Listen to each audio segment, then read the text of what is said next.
E agora, em nosso programa Elga e Você, vamos ter um bate-papo muito importante, porque estamos recebendo aqui a doutora Giselda Rocha, especialista em Direito Previdenciário, e também você faz parte da Comissão de Direito Previdenciário na OAB, né, doutora? Sim, também faço Muito parte. obrigada pela sua presença, por estar aqui, sempre contribuindo com informação. Obrigado você por ter nos convidado, né? Isso faz parte, né, da nossa rotina do dia a dia, tá sempre levando informação. Olha, doutora, é um ramo tão importante que eu acredito que a gente até fala pouco sobre isso, né? É um momento que todo mundo vai chegar, a gente pelo menos almeja, né? Quanto mais velho, melhor. A gente precisa ter esse conhecimento e nos preparar para esse momento, mas a grande maioria das pessoas não estão, né, doutora? Isso procede? Infelizmente, nós não temos ainda a cultura da educação previdenciária. Sim. E a previdência, ela influencia na nossa vida do nascimento e até depois da morte. Olha! Tem algumas pessoas que falam assim, morreu, acabou. Não, porque normalmente você tem dependentes, você tem pessoas que precisam dos seus cuidados, né? Sim. Então, a gente nasce, primeira coisa que a mãe vai pedir, salário maternidade. Se a mãe falece, primeira coisa que a gente vai pedir, pensão por morte, né? É verdade, doutora. Então, ela começa desde o nascimento e passa do pós-morte. Doutora, você também é professora, né? Você Sim. fala há mais de 20 anos, é isso? Sim, há mais de 20 anos. Nossa, mas acumula muito conhecimento, né? Muita informação. Estamos em um momento de muitas mudanças. Sim, desde a reforma que aconteceu em novembro de 2019, a gente tem passado, assim, por etapas. Só que aí o que aconteceu? Teve a reforma em novembro, quando foi 2020 a gente teve a pandemia, então aí todo mundo, pandemia. Tipo, aquele assunto deu morreu, aquela né? abafada, todo Sim. mundo ficou meio quieto, as pessoas começaram só a se assustar na hora de pedir pensão por morte, que aí eu percebi isso muito, assim, o impacto na população das pessoas que me procuravam, né? Entendi. E foi Porque algo, mudou. né, que aconteceu muito por causa, muitos faleceram Sim. até pela situação da pandemia, né? Sim, e não faleceram só pessoas idosas, né? Faleceram pessoas jovens, né? Eu tive casos, assim, de pais de família com 40 anos, 50 anos. Então, aí a hora que você vai... Aí qual que vai ser a pensão? Aí você, olha, as regras mudaram, não é como era. Né? Então, a gente teve muitas mudanças em relação à renda, em relação a cálculo do salário, né, do próprio benefício, o que eu preciso ter de tempo. E as pessoas ainda estão assim, sabe, quando está acordando ainda assim, mudou. Doutora, mas eu vejo todo mundo com um sono profundo, sabe, doutora? Não, de vez em quando eu recebo uns WhatsApp e assim, eu já tenho 60, já posso aposentar? Aí eu falei assim, olha, não é bem assim, porque desde 2019 começou a aumentar a idade da mulher. Então, antes a mulher com 60 anos já aposentava, hoje não. Eu tenho que saber que ano que você completou a idade para saber dentro da proporção se você já tem a idade mínima, porque esse ano é 61 anos e meio. Ou seja, não adianta eu chegar, fiz 61, quero aposentar. Não, você tem que ter 61 anos e 6 meses. A partir de 2023... a idade que você passa a ter direito, por idade, lógico, é 61 anos e meio. Isso em 2022. Isso é regra geral agora. Isso em 2022. Quando for 2023, aumenta 6 meses. Aí, quando chega 2023, então a mulher se aposenta somente com 62 anos. Olha só, porque nós estamos, então, em um período de transição, sim, doutora, é isso? Sim. Aí, tanto é que as mulheres que estavam com 60 em 2019, se aposentaram com 60 anos. Sim. A partir de 2020, vai subindo 6 meses. Olha só, mas daí chega a uma... Quando chega 2023, já aumentou até chegar a 62 anos. Então, aquela ideia que a gente tem, né? Eu vou aposentar aos 60. Não é bem assim. Você vai se aposentar provavelmente com 62, se você for fazer aniversário depois de 2023, né? Doutora, não fugindo aí muito na situação da mulher, antes de iniciarmos a entrevista, a doutora pontuou nessa despreparação da mulher para este momento. Hoje, em seu escritório, você deve ter contato com muitos casos assim que a mulher realmente não contribui, não tem nenhum conhecimento em relação a como proceder para ela ter aí toda a documentação, estar preparada para a aposentadoria. Hoje, normalmente, o que eu tenho, assim, orientado aos meus clientes, inclusive amigos, né? Almoço de família, porque a gente ainda tem uma cultura, o pessoal fala assim, lá vem ela com o papo de novo, nossa, né? Então, Só fala disso. Mas eu olho, porque depois eu já vejo assim, vai chegar lá chorando. Vai chegar lá chorando. Que estou antecipando, né? E aí a gente tem muitos casos assim, que a mulher jovem trabalhava, contribuía, aí entra para o casamento, para de trabalhar, cuida dos seus filhos, cuida do marido, cuida de todo mundo. Aí a hora que ela chega aos 60 anos, que daí a energia está baixinha, já está começando a reduzir, né? E você está precisando de uma secretária para ajudar nas coisas do lar, ela não tem renda, porque ela tem um pouco de contribuição. Então, assim, tanto é que eu sempre, quando eu faço um planejamento previdenciário, eu faço questão que venha o casal, né? E aí o casal entenda que é uma equipe. E se um faltar, quem que vai suprir a necessidade e que os dois precisam trabalhar juntos aqui pensando nisso, né? Porque hoje... Pensando nos dois, em todas as situações. De todas as possibilidades ali. Porque eu vejo, esses dias mesmo, teve um cliente meu que ele está com 70 anos, a mulher dele fez 60, nunca contribuiu, aí ela teve um câncer de mama, né? E aí ele estava lá reclamando para mim, porque ele estava lavando louça, né? Aí eu falei assim, eu falei para o senhor, era para ela estar contribuindo, porque se ela tivesse contribuindo, ela poderia sair de auxílio-doença, benefício por incapacidade temporária, né? Assim, pois é, agora eu estou lavando louça. Porque ela não tem o rendimento que poderia estar utilizando para estar pagando uma pessoa. Ameniza também uma situação, né? E aí ela, adoentada, acamada, e ele que nunca cuidou dos serviços domésticos, agora estava tendo que cuidar. Olha só, doutora, a doutora falou agora há pouco em planejamento previdenciário. Você faz esse tipo de consultoria? Sim, isso é engraçado porque você fala, olha, eu vou procurar um advogado só na questão de um problema. Na questão do planejamento, ninguém fala. Não, ninguém fala. Infelizmente, nós não recebemos na escola ainda as informações tanto de uma educação financeira como uma educação previdenciária. Perfeito. Tanto é que quando veio a questão da educação ambiental, né, a gente tem há poucos anos na escola a educação ambiental, isso está na Constituição há 30, né? Olha só, isso é verdade. E que fazem parte do nosso dia a dia. Sim. Então, quando a gente fala de planejamento, eu já faço isso há muito tempo, não a partir da reforma, né? Eu tenho clientes que me procuram 10 anos antes da sua aposentadoria, mas com que finalidade, né? Para saber, com quantos anos eu vou aposentar, qual será a projeção da minha renda, o que eu preciso resolver, se meu nome está errado. Eu já tive situações de cliente que o CPF dele estava vinculado ao do pai. Porque antigamente o jovem trabalhava, mas ele não tinha CPF e vinculava com o pai. Aí a hora que ele vai aposentar, não aparecem as contribuições, porque está vinculado com o pai, mas não foi o pai que trabalhou. Entendi. Então, assim, aí as pessoas se preparam para se aposentar. Tanto é que uma vez eu tive até uma situação de uma cliente minha, em 2010, que eles começaram aquele programa Aposentadoria em 30 Minutos, né? Eu já tinha feito todo o planejamento dela. Aí um dia ela acordou e falou assim, Giselda, eu estou preparada, né? Aí eu até lembro disso, assim, então tá bom. Aí fui no INSS, naquela época ainda estava atendimento presencial, a gente era atendido, né?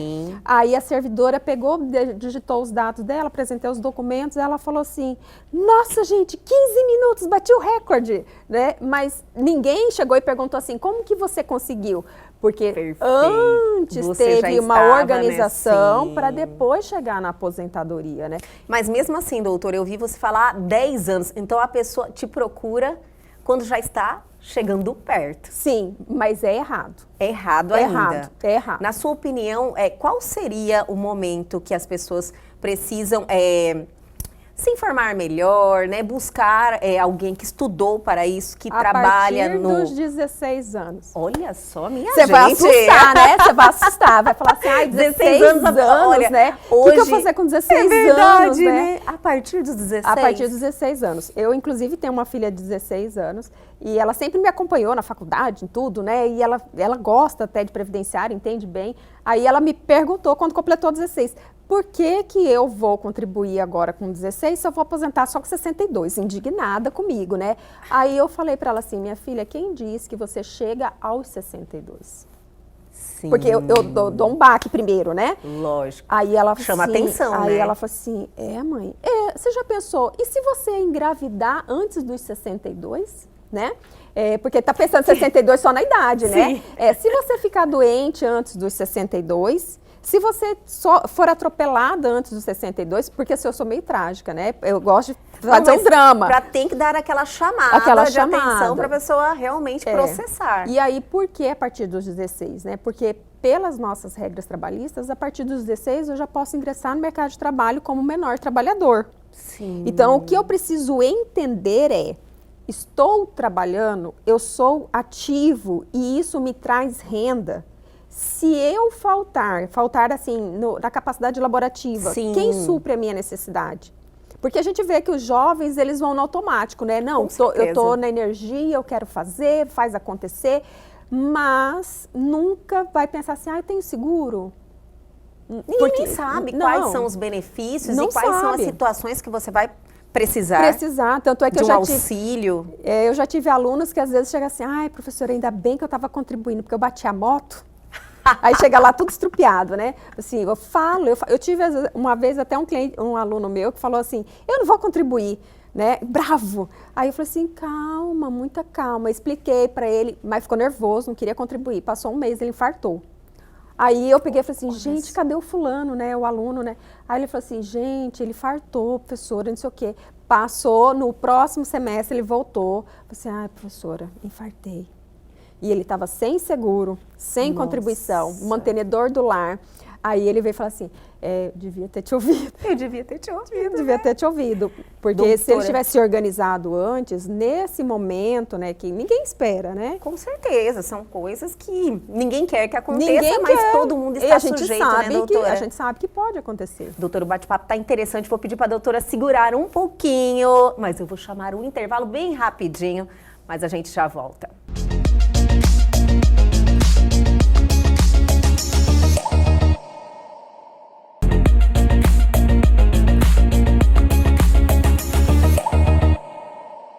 Estamos de volta com esse bate-papo de extrema relevância. São informações que realmente nós precisamos estar mais atentos, ter mais responsabilidade com esse momento. Doutora Giselda Rocha, muito obrigada pela sua presença. Eu estou adorando a sua participação. As informações realmente fazem muita diferença, né, na vida das pessoas. E são informações que você deixa passar, né? Você não acha que você vai precisar. Você não acha que vai acontecer nada com você. E com todos os exemplos que você trouxe aqui, a gente fala, meu Deus, imagina acontecer isso na minha vida, eu estou totalmente despreparada. Não é verdade? Por isso que é importante se organizar. Às vezes a gente até fala assim, mas eu já estou pagando. Tem pessoas, eu não preciso, não.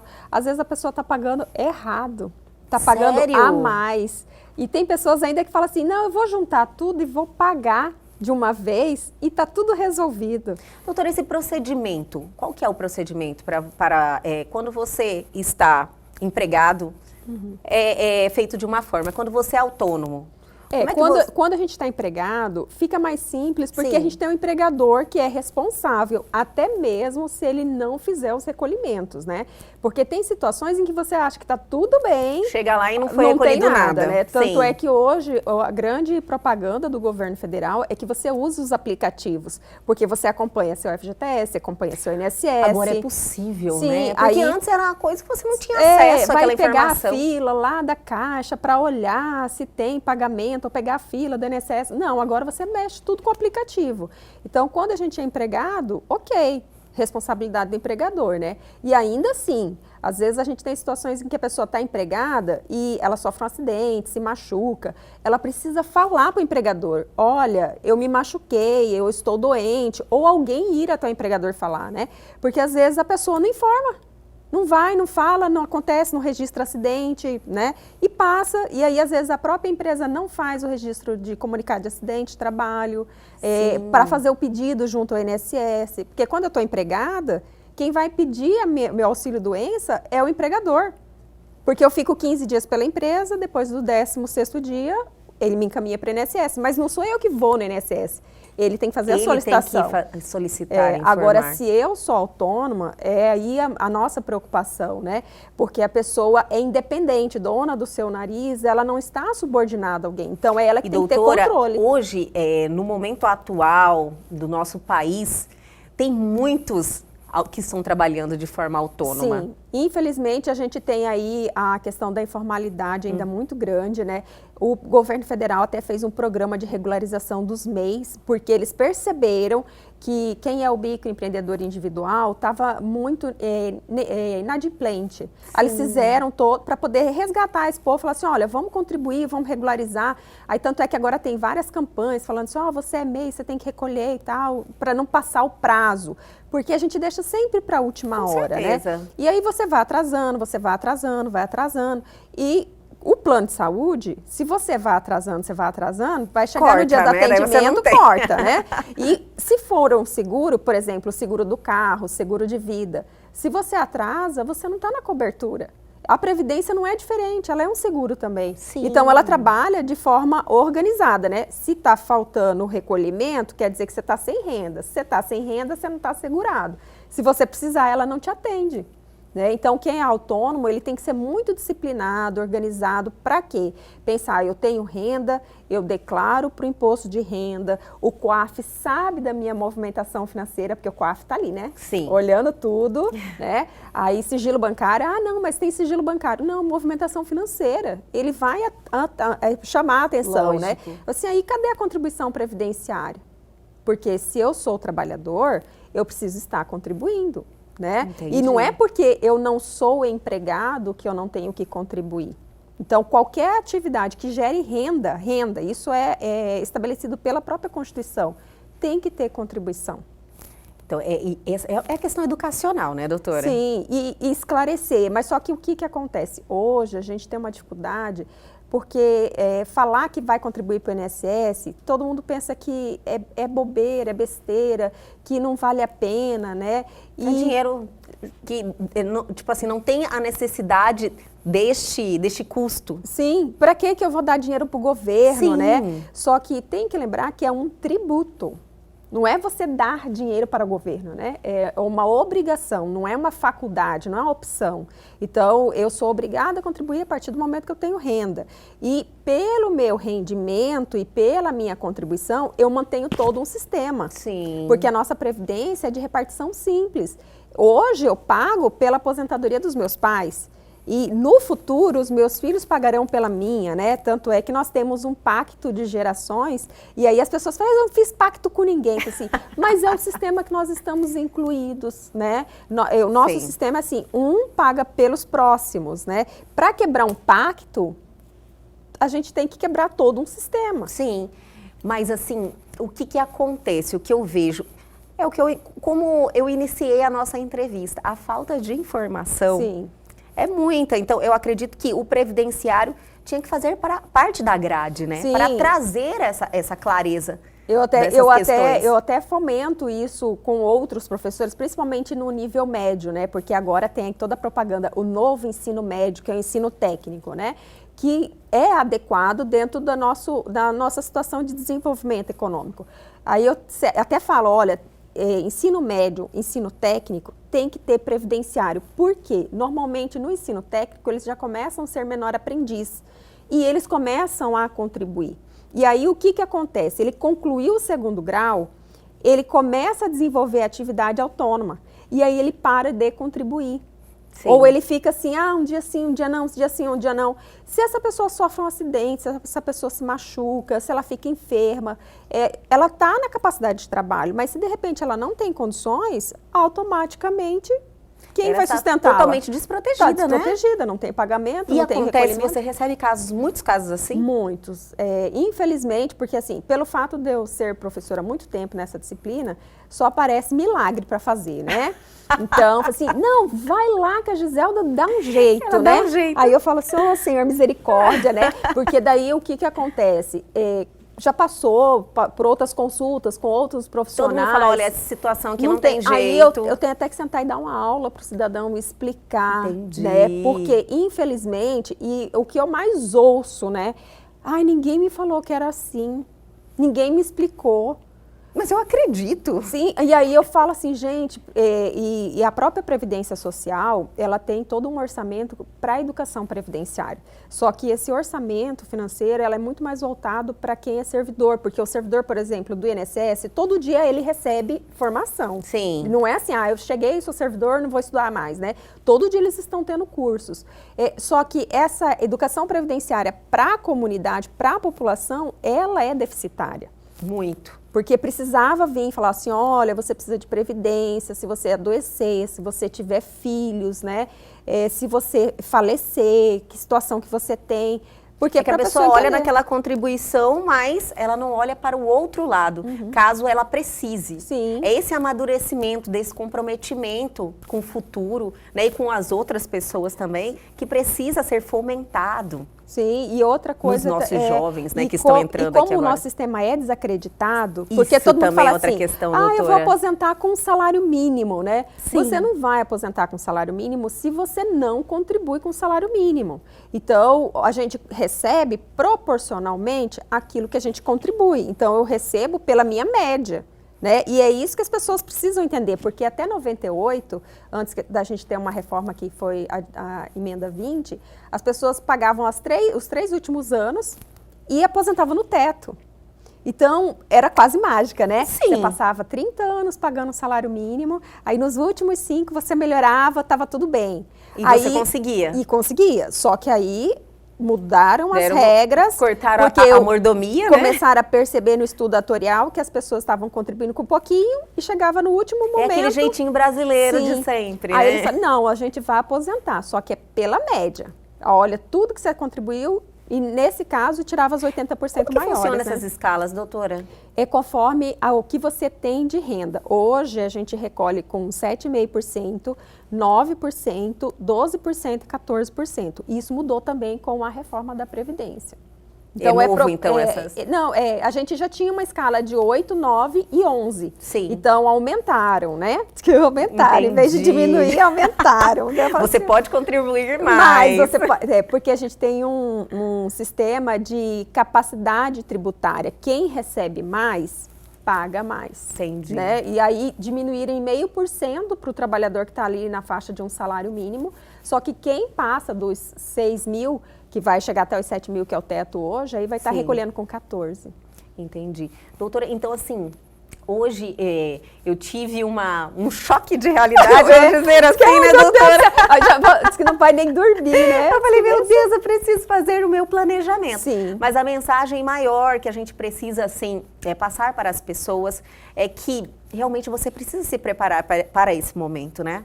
Sim, hoje as pessoas, mais do que nunca, porque antes da reforma, eu tinha até um colega que eu brinco com ele, que ele falava assim, a gente não... Para que a gente está contribuindo, né? A gente podia ter contribuído a partir dos 30, e a gente trabalha muito antes, eu trabalho desde os 18 anos, né, contribuindo. Sim. Aí, antes era assim, com 30 anos o homem, aos 65 anos ele se aposentava. Então, ele ia ter 35 anos de contribuição. A mulher, com 30 anos, começava a contribuir, aos 60 anos ela se aposentava, 30 anos de contribuição, uma renda de 100%. Hoje não, para você chegar a uma renda de 100%, o homem tem que chegar aos 65 e com 40 anos de contribuição. Nossa, aumentou significativamente. Sim, então, hoje, porque as pessoas falam assim, não, mas não precisa de tudo isso. Quanto mais você contribuir no tempo... Lá, quando você for se aposentar, pode ser que você tenha uma possibilidade de descartar essas menores, quando você começa lá no ensino médio, né, começando com salário, né, até chegar a 2, 3, porque a gente vai escalando, né? Com certeza. Ninguém começa assim, com 18 anos já no teto. Sim. Né? Aí você consegue, talvez, descartar aquelas menores para pegar só as maiores. Então, hoje, a recomendação é, põe papelzinho na mesa, olha a sua carteira, dá uma analisada no que você já fez, no que você tem e para onde você vai, né? A pessoa precisa criar essa consciência e eu gosto de pegar o papel e colocar, porque é a hora que a pessoa visualiza, né? Visualiza e fala assim, meu Deus, eu estou com 50 anos e só tenho 10 de contribuição.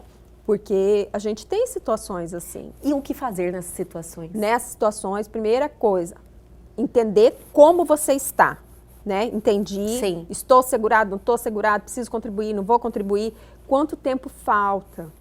para você já começar a se organizar, né? E, por exemplo, às vezes eu atendo senhores que chegam lá para mim com 55 anos, 60 anos, que, não, já tem uns 10 anos que eu não contribuo, tá tudo bem. Né? Contribuiu muito quando era jovem, né? Aí eu falo assim, não morre não, pelo amor de Deus. Por favor, que você precisa não remar morre, ainda, né?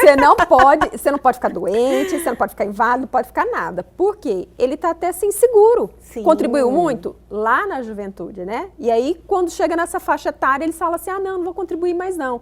E aí é nessa hora que vem AVC, vem infarto, vem acidente, vem uma série de coisas, né? Esse desprendimento também de falar de contribuir só para a aposentadoria é que precisa ficar mais claro, né, doutora? Sim. Existem outros benefícios que você pode precisar durante esse trajeto. Desde um salário maternidade, Sim. O próprio auxílio reclusão, né, que é para quando a pessoa vai presa, porque ninguém tá todo mundo Imagina, sujeito, né, que vai acontecer, mas de um dia para o outro não sabe, de repente Sim. você passa um estresse aí no a gente trânsito, não né? quer, né? Passa o estresse do trânsito, né? Mas acontece, né, doutora? A doutora fala com tanta naturalidade sobre isso, é porque acontece. Sim, e eu tenho certeza que você já recebeu muitos casos. E às vezes a gente até fala assim, parece médico, né? Porque médico atende a gente que nem um pedaço de carne, né?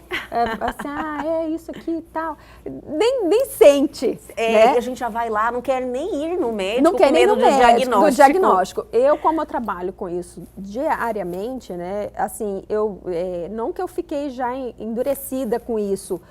Eu vejo tanta situação, eu falo assim, meu Deus do céu. É o realismo, né? Você fala, nossa, isso é natural da vida, acontece. Acontece. E aí parece assim, já tá prevendo uma coisa ruim. Se eu não tô prevendo, é porque eu já vi essa história antes. Sim. Eu já vi essa história antes, né? Não, perfeitamente compreensível, doutora. E olha, nós precisamos falar mais sobre isso. Vamos, inclusive, marcar um próximo bate-papo para a gente trazer mais questões, para trazer esse entendimento, poderíamos dizer assim, de cada um, da importância que é ter esse conhecimento e de se preparar para esse momento, não só para a aposentadoria, como por qualquer incidente que aconteça no dia a dia. Vamos marcar uma próxima, doutora? Claro. Eu adorei essa participação. Até, por exemplo, no caso da mulher, né? Tem tanta mulher que pode adotar hoje, sair de licença maternidade. Olha só. Né? Ou até mesmo homem. Doutora, isso faz parte agora já da reforma? Não, isso já existia. Já existia? Desde 2010. Aí, a partir de 2015, a gente teve uma mudança que daí ampliou até para os casamentos homoafetivos, né? Olha só, importante aí, também, até né? na situação, até mesmo quando a mulher falece no parto, o homem passa a receber o salário maternidade, porque ele é pai, né? Sim. Ele não é mãe. Mas quem vai atender esta criança neste período em que ela não usufruiu?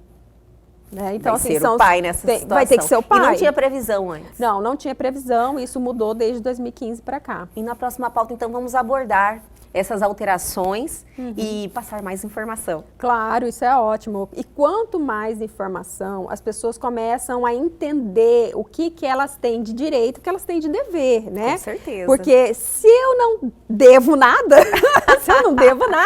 eu não vou reclamar nada, né? Lógico. Mas se eu estou pagando, eu sei que tem contraprestação, eu vou exigir, né? Com toda certeza. Eu acredito que é isso que a gente precisa fomentar em todos. Sim.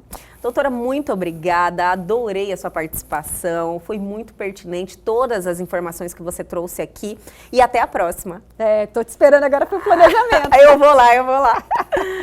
E o Elgue Você de hoje fica por aqui, mas amanhã nós estamos de volta sempre às 21h30. Perdeu algo? Quer entrar em contato com a gente? Atenção, pegue o seu celular agora, aproveite a oportunidade, aponte a sua câmera ao QR Code que está aí na sua tela. Vá direto ao nosso Instagram, interaja com a gente ou para o nosso canal no YouTube e reveja essa entrevista e tem um conteúdo sensacional lá te esperando. Aguardo vocês amanhã aqui na TV Pantanal, canal 22.1.